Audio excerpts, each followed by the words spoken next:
Hey kids, Smith here, getting the pad connected. Get a little mirroring going on. Got it? Got it. Boom. I want to talk to you a little bit today about KSP. KSP, I'm pretty sure, is our last K, and we've had a lot of Ks going on. So this KSP is called a solubility product.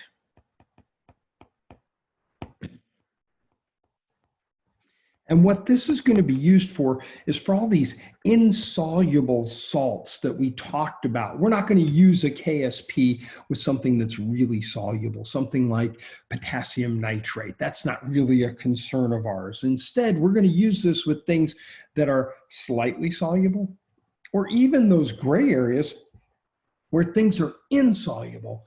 Well, how insoluble? They can't be 100% insoluble. And so if we grab something that we know is relatively insoluble, this is going to be something like Ag2S. And we're going to take that in the solid form. We're going to throw that into a little bit of water, and that's going to dissociate a little bit, and that's going to split into two Ag ions and one S2 minus ion. Both of these are aqueous. And so our K expression for this, our KSP expression for this, would be concentration Ag plus, concentration S2 minus, and that Ag plus is going to be squared because it has a 2 out in front of it. These KSPs will never have a denominator on them because the denominator is always going to be a solid. So they look something like this, and this would have a value. So we could do a couple of these if we had something like PbCO3. We take a little bit of that. Carbonates are relatively insoluble. We're going to take that, throw that into water. We're going to get Pb2 plus. We're going to get CO3 2 minus. And we're not going to worry about those states. All ions are aqueous. You guys know that. We're going to get concentration Pb2 plus, concentration CO3 2 minus. Really straightforward. The same as any other K that we've done. It just doesn't have a denominator coming in underneath it. Now, there's really only two calcs that we can do with this. And for our purposes, we're only going to be covering section 16.1. That's important to make note of. 16.1 only. So there's nothing else going on here. 16.2 and 16.3 are very cool sections. They talk about selective precipitation and qualitative analysis, which, you know, who knows? Maybe we'll look at those after the AP exam. We have a little bit of time. So this is the breakdown of them. What does the calculation look like? So let me make a little bit of room here, and we're going to say, here's my example. We're going to say silver sulfide, Ag2S, has a solubility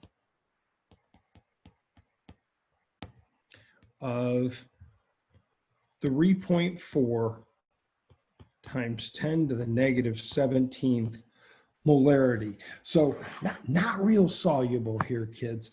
10 to the negative 17th molar. At 25 degrees Celsius, these K values are still temperature dependent. So the question says, calc the KSP for Ag2S. So here's the classic case where we're being given the solubility or concentration, and we're being asked, what's the K value? So in this case, we're going from concentration to K. Here's what it looks like. And here's the key. That 3.4 times 10 to the negative 17th. We're going to let that represent x. Some books also represent this as, since it's a solubility, they're going to represent this as an s. So in our case, let's write the equation. We're going to say Ag2S is going to split apart into 2 Ags plus an S2 minus. Now, if we break this down, obviously, this is going to be 2x, and this is going to be x. And so, in this case, if we plug this in, the Ksp would be equal to 2x squared times x. That would be 4x cubed. Now, why is it 2 and 2? We have to use this 2 twice. That's the thing that I do want to make note of is we're going to take this 2 and we're going to use it as a 2 there for stoichiometry purposes. And then we're going to use this 2 as an exponent there because of equilibrium purposes. That's what we're doing here. So they've given us the value. So it's merely the Ksp is equal to 4 times 3.4 10 to the negative 17th. And we're going to cube that. We find out that our Ksp value for this is pretty tiny. 1.6 times 10 to the negative 49th. That's my Ksp. And that's the answer to this. That's all they want to know is how soluble. So if we see a Ksp 10 to the negative 49th, what exactly does that mean? It means this reaction is not going very far from left to right. This reaction is going backwards. Ag2S would much prefer to be a solid than to be split apart as ions. So that's one type of problem where they gave us the solubility. Now remember, if they give you the solubility, they're really giving you X. All you've got to do is plug it in and remember that 2x squared is not 2x squared, but it's 4x squared. You guys know what I mean. So that's the first kind of problem we've got going on here. So in the second one, we're going to take and go the other direction. Here's example number 2, and we're going to be told that the Ksp, and let's do one that's pretty hard here. The Ksp of Ba3PO42, holy mackerel, is going to be a whopping 6 times 10 to the negative 39th. Pretty small number. So that's the Ksp. And what they would like us to do is calculate the solubility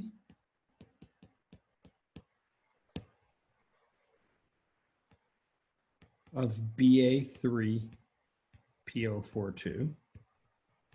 And just for grins and giggles, let's calculate the concentration of PO43 minus ions. So here's the problem. Let's write it on out. We've got Ba3, PO4, 2.